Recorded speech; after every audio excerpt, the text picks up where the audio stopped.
ఇంకొకటి స్పెషల్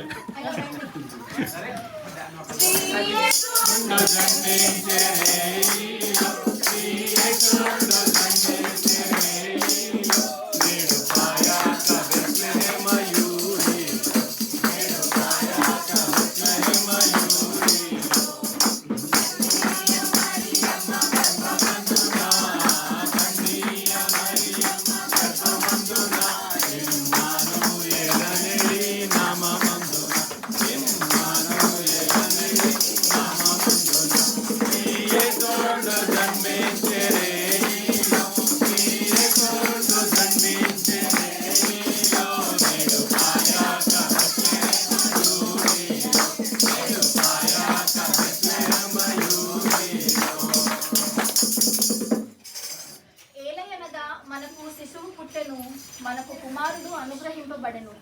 ఆయన భుజము మీద రాజ్యభారం ఉండెను.